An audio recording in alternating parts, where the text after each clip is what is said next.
do this with my dad, Lowell Cohn. I'm going to give you a brief update on what he's going through right now, and then we'll get into Niners stuff. As I told you the last couple of weeks, my dad had worse than a herniated disc. He had a fragmented disc. Something broke off and was lodged into like his nerves, and he couldn't walk for 2 weeks. He couldn't feel his left leg move at all, and was in tremendous pain. He had surgery last week. They removed the fragmented part of the disc. Pain is gone, but we were naive. We don't know the process in this thing, in this type of surgery. Never happened to anyone in my family. So we thought he'd be cool to go home, walk around that night. Not so fast. The way it works is pain goes away right away after the surgery. Mobility, the ability to use the leg that was numb and not working, comes back slowly. So he's in a rehab facility right now, learning how to walk. That being said, I talk to him every day, and he says that he's clearly one of the higher functioning people there. It's a lot of people who've been in car accident stuff, a lot of tragic stories. So he's going to be okay. He's doing daily physical therapy for 3 hours, learning to use a walker, things like that. He's not going to have to use a walker forever. Eventually, the mobility will come back 100%, and the sensation in his leg should come back most of the way as well. But it's going to be a while. So he's by himself at a rehab facility, and because of this wonderful pandemic, none of us can visit him. So he's basically in purgatory, and I feel really terrible for him. Call him every day, go up and see my mom, bring her, food, pay some bills, that kind of stuff. So that's where I'm at most of these days when I'm thinking about. Appreciate you guys listening and thinking about him as well. I'm hoping next week he'll be on the show. If not next week, the week after that. Again, he's going to hear from the doctors today when they think he's going to be able to go home. He doesn't have to have full 100% use of his leg. He has to be independent. So the ability to walk around the house in a walker without falling down. He's not there yet. So he's coming back from square one. He's like Alex Smith working his way back. So keep my dad in your thoughts. He's a fighter. He's a good athlete, and he's going to make this happen, even though he's 75. He's got this. All right, let's talk Niners. Yesterday I was on with Vish, and I laid out my offseason plan. I'd never told it to him, anyone. He asked a lot of probing questions, which were right on. Identified the weaknesses in my rough draft idea, but didn't say it was a terrible idea. He didn't say necessarily it's what he would do, but he said, it's interesting. And I went back and thought about it. I hammered out the details, and I'm into it. This is what I want to do. So let me explain in about 5 parts what I'm thinking. I know you guys have probably watched this yesterday, but I'm going to go through it again. If you have questions, you have your own concerns you want to bring up, go for it. So this is how I'm thinking for the Niners offseason. Everyone's looking at it like quarterback is priority number 1. It's the quarterback offseason. They got to replace Jimmy Garoppolo. And I've been trying to replace Jimmy Garoppolo for years as well. I do think the Niners should replace Jimmy Garoppolo, but that is not the number 1 priority this offseason. It's on the list, but it's not the number 1 priority. It's shocking to me how many 49ers fans, who are the most discerning, smart, highest football IQ having fans in the country, can look at this team that gave up 83 quarterback hits last season, most in the league, got 2 quarterbacks hurt, not just one, and say, yeah, the solution is a new quarterback. Really? You really think that bringing in Mac Jones will fix the Niners' pass protection issues? Like, he won't get hurt behind Laken Tomlinson, Mike McGlinchey, Hronis Grasu, Colton McKivitz, Daniel Brunskill? Really? Mac Jones will fix everything. Justin Fields will fix everything because he was so great under pressure in the Big Ten. Really? Even Patrick Mahomes couldn't fix everything. I don't like the idea of get a superstar quarterback, pay him everything, and tell him it's his job to protect himself. Just get a dollar store offensive line. He's mobile. He should be able to make them better. That's ridiculous. If you spend that much money on your quarterback, you should be protecting your investment with your offensive line. How can you expect any quarterback to play up to his full capabilities if you don't protect him? You can't. So I'm going to go the other way. It seems to me that it's obvious, but offensive line is the weakest position group on the 49ers. Offensive line is what they must address this offseason before they even think about bringing in another quarterback. Because if you just swap out a quarterback, you're just getting another guy hurt. And you're hoping and praying for Mike McGlinchey to improve. Why would he? Laken Tomlinson to improve, some center to come in and solidify things. No. The offensive line has to be the number one priority for the Niners. What is the most difficult position group to solidify in the NFL these days? Offensive line. You can find good defensive linemen in free agency and in the late first round, and they don't need chemistry. They're all pretty much Han Solos out there. They work together on the occasional stunt and loop, but it's not like offensive linemen who have to work together all the time and build chemistry. Also, defensive linemen, the ones that the colleges are producing these days, are more athletic than ever. They're terrific, and there's a bunch of them every draft. The offensive linemen that colleges produce today are not ready. They're not very good. So it's even harder to find good offensive linemen, which means it's even more important to have good offensive linemen. Otherwise, you're gonna get a great quarterback like Russell Wilson smacked around, or Patrick Mahomes, or Deshaun Watson. It's amazing to me how many fans want the Seahawks experience, the Texans experience, what's going to be the Chiefs experience. Great quarterback, no protection. That doesn't work. Every quarterback needs protection. Everyone. And so that's the first thing the Niners need to build up. They need to re-sign Trent Williams. They need to replace Mike McGlinchey. They need a new center. They might need 4 new offensive linemen, or at least 2 new offensive linemen, and bring back Trent Williams. They need an overhaul there. Otherwise, they're asking for trouble. I still don't get it. Oh, we can't protect our quarterback, so let's get a new quarterback. Yeah, okay, that sounds great. Now, are the 49ers quarterbacks responsible for some of the hits? Yes, of course they are. Absolutely. That's for every team in the league.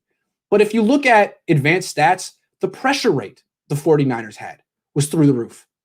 And if you watch the film, you can see that the Niners offensive line, while it's pretty good run blocking, it gets dominated in situations where you got to pass.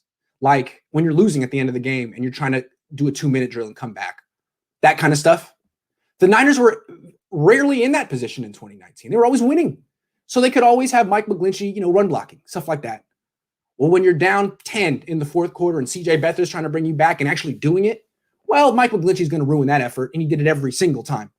So if you think, oh, it worked in 2019, yeah, because the defense was great and the running game was great. You can't just disregard pass protection. That's not the corner you cut when you're building a roster. You got to solidify pass protection. It's really freaking important. Last point on this topic, I can't help but notice that the team with the more talented quarterback this year lost a Super Bowl, while the team with the more talented offensive line won it. If Mahomes had Tristan Wirfs and those other guys in Tampa, he would have won the Super Bowl. It seems to me that 2 years in a row, the team with the best offensive line won the Super Bowl. When the Niners had to win the game at the end of the Super Bowl in the fourth quarter, all of a sudden, Ben Garland and Mike Person couldn't block anyone. It was 3 of Jimmy Garoppolo's passes got knocked down. How many times did he get hit in the fourth quarter? 10? That's what happened. So, yeah, it worked until it didn't. The Niners have to really seriously address the offensive line. If they stay in denial about it, they're in big trouble. It's way more important than the defensive backfield, because last year they had Jason Verrett up their sleeves. Hell of a player. There is no Jason Verrett on the Niners offensive line waiting to come back from an injury who's going to be great. That doesn't exist. Okay, so I'm going to talk about how they improve the offensive line. But that's my axiom. Stop focusing on the quarterback. Stop trying to get some quarterback who fixes all your problems, because that doesn't exist. Russell Wilson can't do it in Seattle. Patrick Mahomes couldn't do it in the Super Bowl. Deshaun Watson can't do it in Texas. So why is Justin Fields going to do that on the Niners? Don't ask him to do that. Fix the offensive line. Tom Brady won the Super Bowl, a guy that no Niner fan wanted the team to trade for. Every Niner fan in the offseason said he's 43. He can't move. He's not as good as he used to be. And he won the Super Bowl. So how do you come to terms with that in your mind? Before the Super Bowl, when all you guys were saying the Chiefs were going to win, why? Because they have Patrick Mahomes. End of story. Well, they lost. All right? It really has to do with the offensive line. I think that's what we learned this year, that it's maybe even more important than the quarterback position, because it's harder to get a good offensive line than a good quarterback. It's harder to get a talented, cohesive offensive line than it is to get a talented quarterback. I mean, the Niners have Josh Rosen. He's a talented quarterback, top 10 pick. No one wanted him. Every year, there are these talented quarterbacks who are on the scrap heap. Sam Darnold's one is going to be one soon because he played behind a bad offensive line and a bad team. Just give a guy a good offensive line, some good playmakers, and a good coach. He should succeed. So why don't we build up the supporting staff like Tampa did instead of asking one quarterback to play hero ball? Go be a hero. Run around behind the line of scrimmage for 7 seconds, throw the ball downfield, throw a touchdown. No, I don't want hero ball. I want the best team, best offensive line, the best position, the best playmakers, a situation where any competent quarterback could flourish. That's what I want. And I think that's a better way to build a team until Seattle proves that you can do it the other way. So let's talk about O-line. Let's talk about Nick Bosa. So how are the 49ers going to improve this offensive line? Yeah, they could take the best guy at 12, Rashawn Slater. Yeah, he might be good. He might be good enough. But again, Michael Lynch was the 9th pick. It's really hard to get these offensive linemen. Taking a guy in the teens doesn't guarantee you anything the way it did maybe 15 years ago. I'm improving this offensive line. I'm looking for the best guy in this draft, Penei Sewell. To me, he looks like Trent Williams, maybe better. Jonathan Ogden, Orlando Pace, that kind of guy. He's going to go 4th or 5th in this draft. That's the guy I want. So how do you get him? By trading Bosa. And Bosa plays defensive end. Sewell plays offensive tackle. They're pretty much just as important, those two positions. But the reason I'm trading Bosa, again, it's not just to get Sewell. It's to get Sewell plus 2 more players. I'm going to turn Bosa into 2 top 5 picks and a 3rd. All right? That's what I'm going to do. And why am I selling Bosa? I think a lot of people look, well, you're selling low. He just got hurt. He comes back next year, plays 16 games. You could trade him next year for even more or keep him. I mean, if he comes back and never has an injury issue again, why'd you trade him? Yeah, that's true. That could happen. Or, you know what else could happen? He gets hurt again, misses time, plays half a season, or comes back, plays the whole season, but isn't as good as he used to be. Now he has 2 torn ACLs, and the latest one was more than a torn ACL. There's other ligaments and things in his knee that got affected as well. That's always what you don't want to hear. If it's a clean ACL tear, it's better odds of a full recovery than if it's ACL plus. He had ACL plus. And it's not just an isolated incident. He missed his sophomore year in the NFL. He had an ankle injury his rookie year, played through it. Tough guy, was injured. Missed most of training camp and all of preseason. Junior year at college, missed all but a couple of games, 3-4 games, with a bizarre core muscle injury that needed surgery. That's like the kind of injury that 33-year-old weightlifters get. He got that at 20. All right. So that was the second season-ending injury. And then in high school, tore the other ACL, missed the whole year. That's 3 season-ending injuries since he was 18. Is he even 23 yet? So it seems to me that he's an accident waiting to happen. Until proven otherwise, he doesn't have durability. And what I've always been led to believe is that availability is the best ability in the NFL, which means that durability is a trait like speed, explosion, strength, football IQ. Durability is a trait. Some people have it, some people don't. The ability to play football at the highest level without consistently getting injured, I don't think Nick Bosa has it. I'm betting against him. We don't have enough information. I'm betting against him. And so here's what I look at. It's like he's a McLaren. The Niners went to the car dealership. They got the best car they could get, a McLaren. And they drove it home, and then the engine busted after 5,000 miles. Just totally fell apart. And so the Niners rebuilt the engine from scratch and brought the McLaren back to the dealership. And now what you're trying to do is sell the car back. Can I get all my money back? And you know you can't. Cars lose money when you take them off the lot. Plus, you rebuilt this engine. But the guy who owns a car dealership is Robert Saleh, who drafted Nick Bosa. And you're like, hey, man, this McLaren's great. It's just, it doesn't fit in my garage. We need this other thing. It's just not for me right now, but it's perfect for you. Can I sell this back to you and get all my money back? That's what you're trying to do. Trade Nick Bosa back to the Jets for the number 2 pick. Get that number 2 pick back that you got for Nick Bosa, that you used on Nick Bosa. You know, he almost helped you get a Super Bowl as a rookie. He didn't. You lost. and then he got hurt the next year. And now what you're facing is if you bring him back and don't trade him now and he gets hurt again next year, you're not going to get the number 2 pick you're going to get a 2nd round pick for him or a 3rd round pick if it's clear that he can't stay healthy.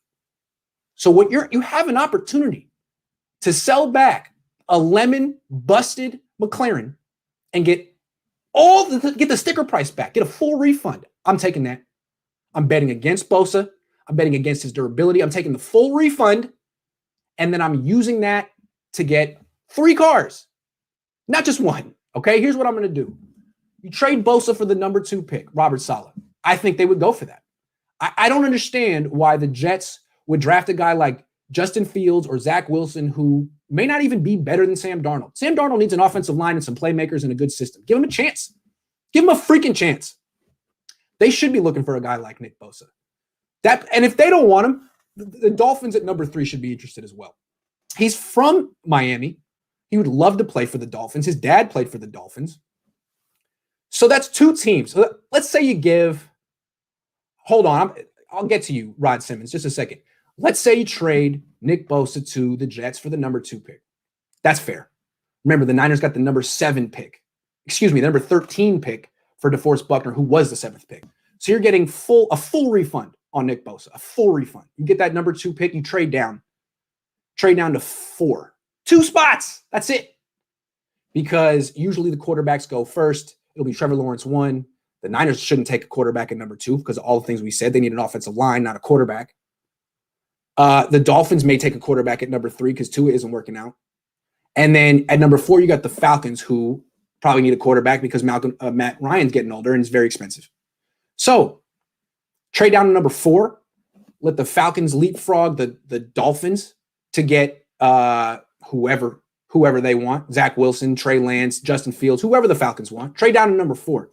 You pick up 800 points in draft value. What does that mean? You pick up, hold on. Let me get it exactly. Trading down from 2 to 4 would get the Niners, hold on.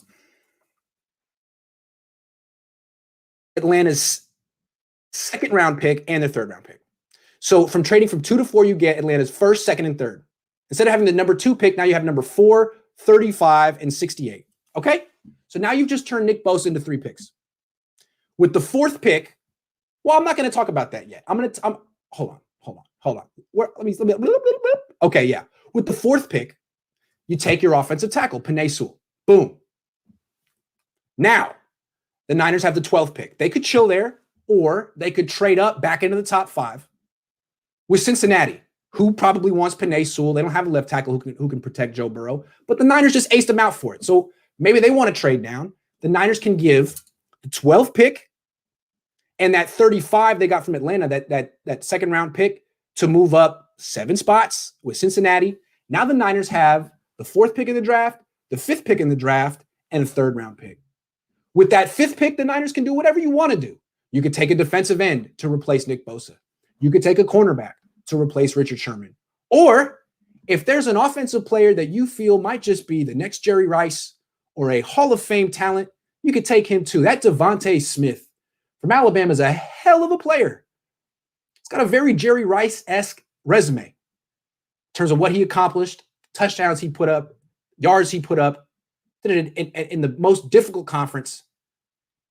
Imagine turning Nick Bosa into the best left tackle in the draft, the best wide receiver in the draft, and a 3rd round pick. How about that? 2 top 5 picks in the 3rd, number 68. That could be a defensive end. I like that. I think that's the most value you're ever going to get from Nick Bosa. 3 players for the price of 1 guy who's probably going to miss 50% of his games from here on out. That's the best way to cash in on a busted McLaren, to keep my metaphor going. That's why you trade Nick Bosa now. Could he come back and build up his value with another healthy season? Sure. Are you betting on him to do that? I'm not. I want that number 2 pick now. Robert Saleh is in the position to take him now. Call him now. Get Sewell. Get Devontae Smith. And just think about that offense. Trent Williams at left tackle, Sewell at right tackle, or vice versa.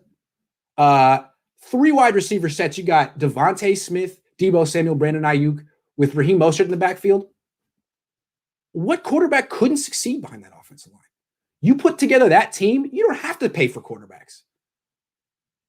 Kyle Shanahan could play quarterback behind that with that squad. That's what I want. That's what I want. That's what Nick Bosa can get you.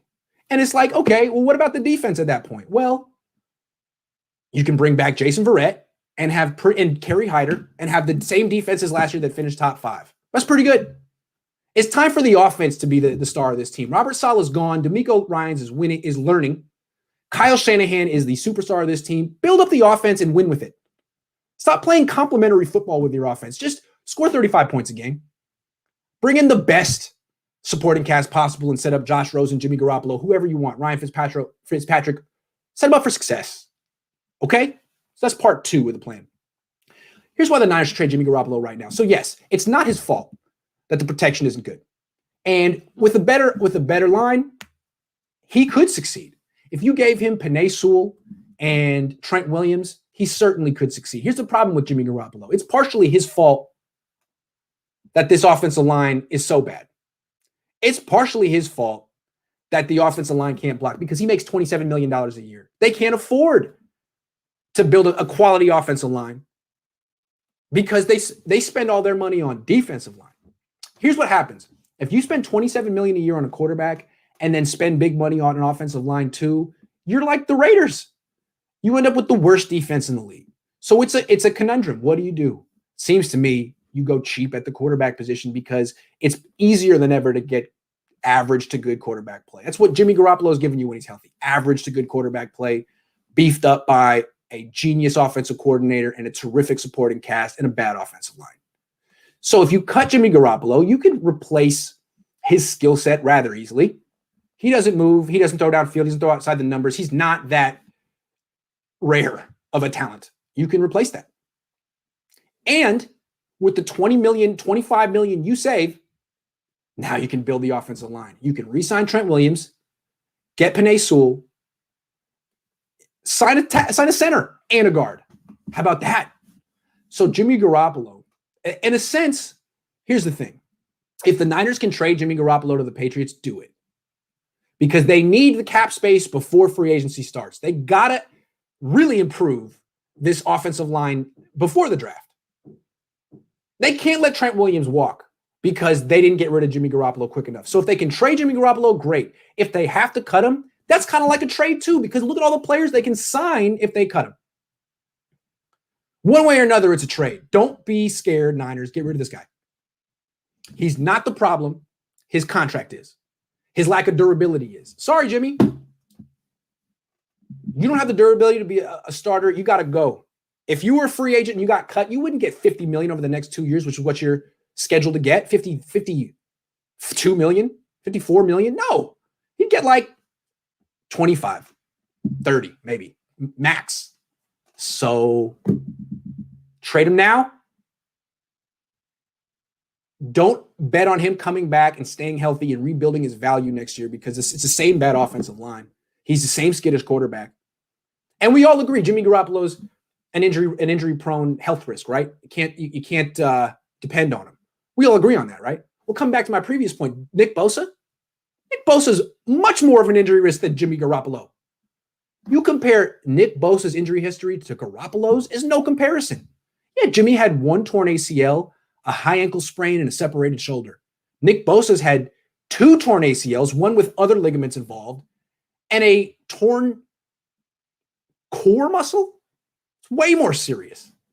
So yeah, get rid of the injury-prone guys. Rod Simmons says, wouldn't bringing in a hard hitter like Cam Chancellor be beneficial since this is Seattle's defense? Physicality is what's lacking. Well, sure. Absolutely. I think the Niners have been trying to add that type of element to the defense since they signed Quan Alexander. Because Fred Warner is great, but he's not a hard hitter. He's a smart player, a versatile guy who can do everything, but he's not a hard hitter. Devin White, hard hitter. Patrick Willis, hard hitter. NaVorro Bowman, hard hitter. Cam Chancellor. Is Jaquiski Tartt a hard hitter? Not really. excellent player, not a soft hitter, but when he does go in for the big hit, he often breaks an arm or separates a shoulder, hurts himself. The biggest hitter on the Niners defense is honestly Jimmy Ward. He hits hard. He's a good tackler. But maybe, Dre Greenlaw's a pretty hard hitter. Sure, it could benefit to have that physicality, but really, if you bring in those hard hitters, they're kind of a 15-yard penalty waiting to happen in today's NFL. The league has really legislated those plays out. There are no Ronnie Lotts anymore. I think it's more important to be able to cover, tackle well, not necessarily hard, just tackle well and cover. And so good question, Rod. Let's move on.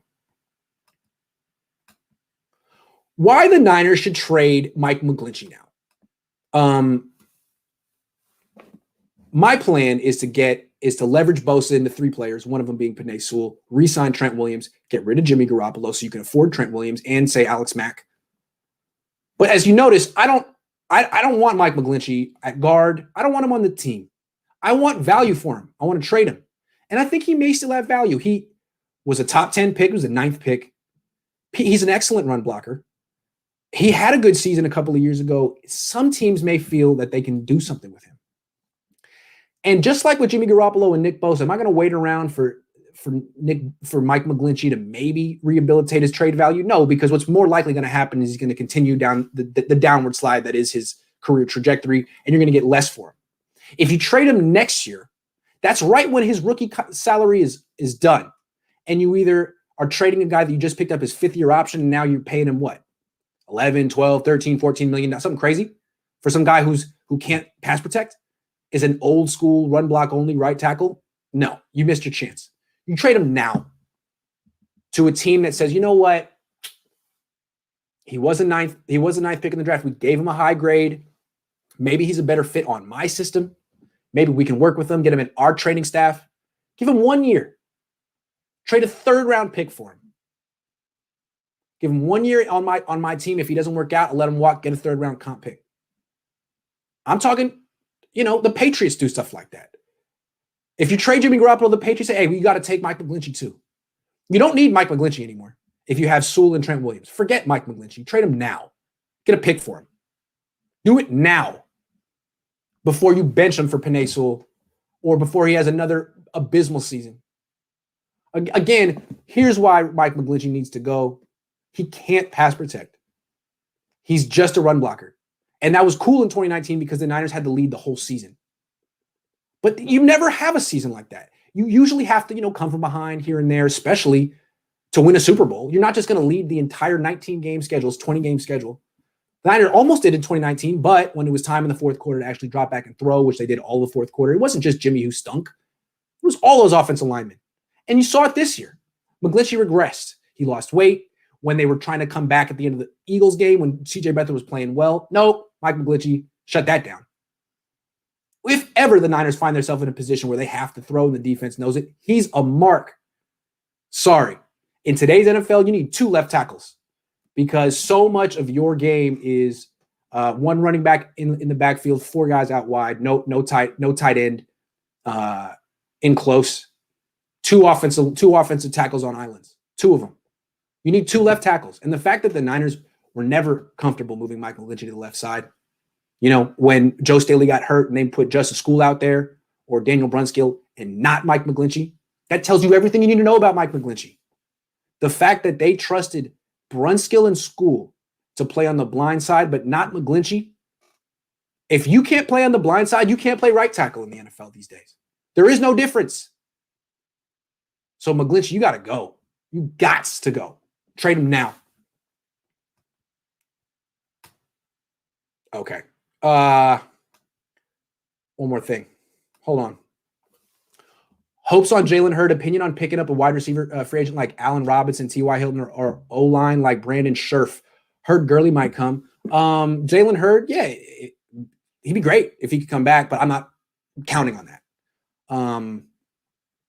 I like the idea of trading up for Devontae Smith with the trade capital you got from trading back from number 2. Trade Bosa for number 2. Trade back for number 5 or number 4. And then with the picks you got for that trade back, trade up from 12 to 5, take Devontae Smith and create an all-star team on offense. I like that better than giving big money to some wide receiver who's torn an ACL or torn an Achilles or is 30, something like that. So yeah, Jalen Hurd, if he comes back, great. But no, I like Devontae Smith. If you're going to address the wide receiver position, get someone who's really good. Because if you get Devontae Smith, now you don't have to worry about Deebo Samuel's hamstring ever again, ever. And anything Deebo Samuel gives you is gravy. That's kind of where I want to be with Deebo. I don't trust his hamstring. He always looks like he's 10 pounds overweight. Sorry, Deebo. You look like a running back. Brandon Ayuk looks cut. Brandon Ayuk's probably 6% body fat. I'm thinking Deebo's 12. So I don't trust that hamstring. Give me Devontae Smith if we're talking a wide receiver. Otherwise, stick with Richie James Jr. All right. Why Kyle Shanahan won't sell the farm for a quarterback. So I'm saying build up the offense. Stick with what you got at quarterback. Josh Rosen, Nick Mullins, a rookie, a vet who's cheap, that kind of stuff. I think Kyle Shanahan's going to go that direction as well. He may just stick with Jimmy Garoppolo. But here's why he's not going to go for Deshaun Watson or Justin Fields. He's not going to trade 3 first-round picks to move up for Fields. He's not going to trade 4 first-round picks to get Deshaun Watson. Why? Because of RG3. It all comes back to that. Kyle Shanahan, his father, Bill Belichick, Nick Saban, a lot of these coaches are really into power. I'm not calling them dictators. They're like, they see it as like militaristic chain of command. It's a war game, and I think they believe for their programs to have success, they need to be the general with the most power, and the players need to fall in line. That's what Nick Saban has at Alabama. That's why I don't think he's ever coming back to the NFL, because usually in the NFL, there's about 8 or 9 or 10 players on a team who make more money than the head coach and have more power in the organization than the head coach. Usually the quarterback is number 1 on that list. And what Kyle has created here in San Francisco is, I mean, Brian Hoyer didn't have more power than him. He's never drafted a quarterback in round 1. There's never been an RG3 type who comes in and takes over. And it's not that RG3 was his personality. It's just that's what happens. If you sell the farm for a quarterback, he's the most important person in the organization. What he says goes. And Deshaun Watson's already showing that he wants more power. Kyle doesn't want to give that power up to players. Bill Belichick doesn't want to give that power up to players. Bill Belichick always treated Tom Brady like a 6th-round pick, and Brady took it, which allowed Belichick to treat other players like that. Belichick Brady enabled Belichick to have that coaching style. Other people have tried to copy it, like Matt Patricia. It doesn't work because A, you're not Bill Belichick, and B, you don't have a Tom Brady sitting there who's taking it. What happens? Here's what happens. This is Kyle Shanahan's worst nightmare. You're sitting around. Your dad's the head coach of the team. He's got ultimate power. It's like, this is a dream come true. One day, Dan Snyder calls you up and says, hey, guys, guess what? I love RG3. I assume you guys do too. We're going to trade up and get him for you. What do you think? And Kyle says, what do you mean? You didn't even ask me. I don't like RG3. He's not the quarterback I want. I like this guy from Michigan State that we can get in round 4 better. Kirk Cut, I like him better. And Dan Snyder goes, what do you mean you like him better? You're wrong. I'm right. I'm getting you RG3. And Kyle's like, you're forcing me to coach this guy who I don't want, and we're giving up all our assets. Great. That's his worst nightmare. Imagine if Jed York called him up today, like, hey, you know what? We're getting you Justin Fields. Who cares? We're going to throw it all away and get you Justin Fields. We're going to trade 5 first-round picks to get you Deshaun Watson. That's his worst nightmare. Because now that kid is the most powerful person in the organization. And Kyle has carefully constructed everything in San Francisco that he's the most powerful person. He made that clear when he came here. He didn't want a GM telling him what to do. He didn't want the owner telling him what to do. He wants to run it like his dad, like he and his dad were supposed to run it in Washington. That's what's going on here. And that's why he's always into the guy, the mid-round quarterback, the undrafted guy, the guy who works really hard and isn't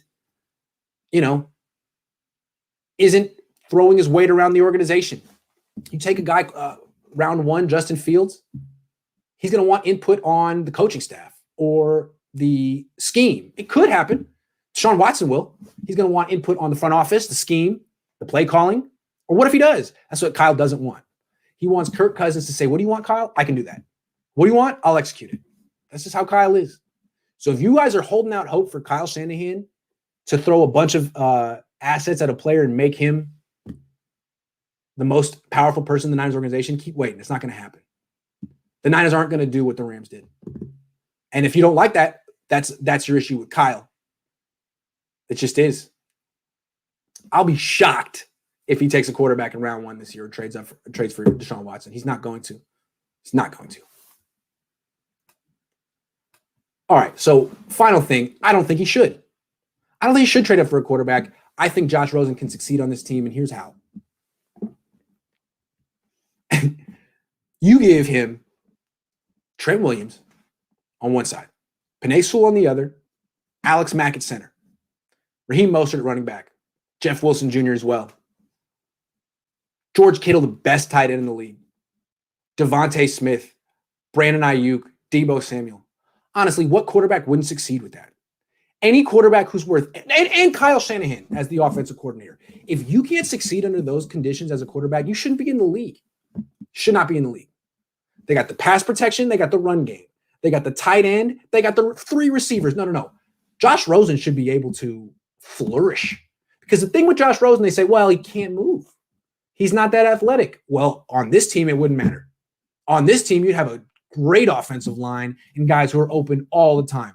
I don't care. All I care is give me a quarterback who's cheap, accurate, can sling the ball downfield. That's Josh Rosen. And any success the Niners have on offense won't necessarily be all about him. It'll be teamwork.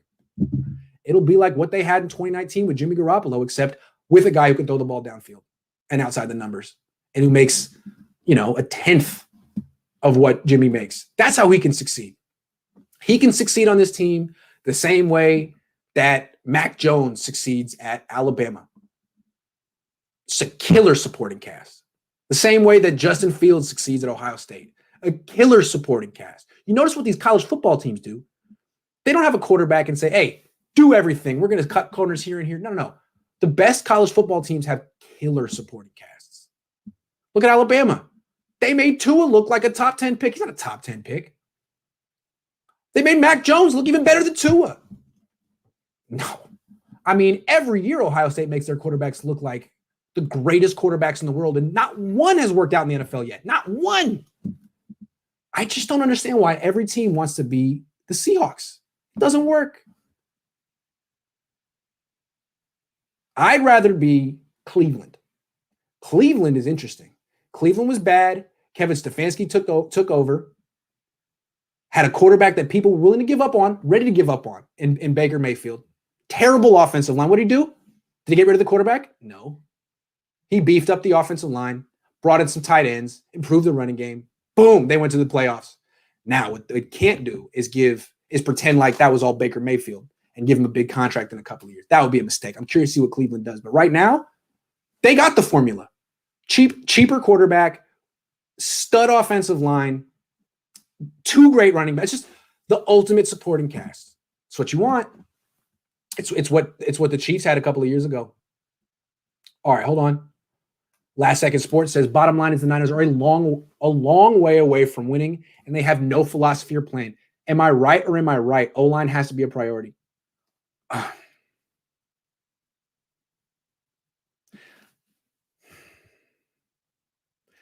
I mean, are they a long way away from winning? Not necessarily. I think my plan puts them right back into contention. As you said, O-line has to be a priority. If they bring back Trent Williams and find a way to get Penei Sewell and a starting center, well, what is this? Where's the weakness on this offense? Quarterback? Okay, fine. You just gave that whatever quarterback that you think is a weakness the best supporting cast in the league. So if Josh Rosen isn't good enough, maybe Nick Mullins is. If Nick Mullins isn't good enough, maybe Ryan Fitzpatrick is. If he isn't good enough, maybe Andy Dalton is. Each one of these guys will be walking into the best situation they've ever been in. And you draft a guy in round 2 or round 3, whatever. You draft a guy. Kellen Mond, Kyle Trask, Mac Jones, just another guy to add to the competition. That's the way I look at it.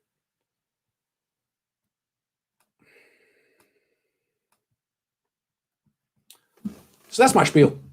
That's how I would improve the team this offseason. I think it's time to be really committed to this offense. It's a good defense. But Robert Saleh's not coming back.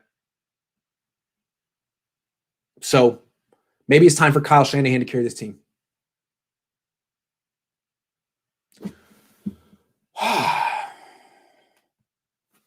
Why don't you think we can get more than a second overall for Bosa? Adams went for 2 first plus, and Bosa is way more valuable. It's the second pick in the draft. That's worth a ton of value. Go look at the trade value chart. Go look how much more valuable the number 2 pick is than the number 4 pick. It's a huge difference. It's what he was the number 2 pick, and since then he's had his second torn ACL. If you get more than the number 2 pick, great. You're not going to. You're not going to. Rosen showed promise in the game last year versus Dallas. I saw him buy time with his legs and throw a running back open for a 20-yard gain. I think that was a couple. Yeah, he has shown promise. He's played behind 2 of the worst offensive lines in the league, and he played for offensive coordinators who got fired immediately after coaching him. So, I mean, was he able to transcend all that? No. Do I care? No. Because what the Niners should be asking him to do is not transcend bad offensive line. They should be building up the offensive line. They should be giving him the best supporting cast possible and saying, dude, just throw accurately. Just throw accurately. Just get the ball down the field when we ask you to. I'm not asking you to scramble. I'm not asking you to protect yourself. We got you. Just throw the ball to George Kittle, who's wide open. Now throw the ball to Devontae Smith, who's wide open. Now hand the ball off to Raheem Mostert, who's going to run for 20 yards. It's not that hard. It's a great team. Just be Josh Rosen. Be the guy who got picked 10th. Don't scramble around. Don't try to add to your game. Just be yourself. You should be fine. Should be enough. Would you trade for Teddy Bridgewater at this point? No. Just go cheap at the quarterback position. Spend everywhere else. It's not that hard to get an average to good quarterback in the NFL. College produces them. There's a bunch of vets that no one wants. And a coach like Kyle Shanahan with this supporting cast should be able to go real far with an average good quarterback. Look what they did with Jimmy. I'm saying give Jimmy's situation, who's cheaper and an even better offensive line. Now you can win the Super Bowl. Maybe the Niners would have won that Super Bowl in 2019 if Jimmy was making $10 million less and they had a competent center and right guard combo instead of Mike Person. Maybe. So, Eric, I appreciate you, man. Thanks, man. Thank you, Matthew. I'm gonna stop, catch my breath, recharge, and then at 3:00, Jack and I are we're gonna scout Justin Fields against Alabama. We've now done Kellen Mond against Alabama, Kyle Trask against Alabama, and now we're gonna do Justin Fields against Alabama because that is the guy that Niner fans want to trade up for, and he's good. So let's check him out. And then tomorrow we're gonna do a little bonus. So hang tight. Thanks for watching. Appreciate the questions and all that. And I'll be back in 2 hours. See you then.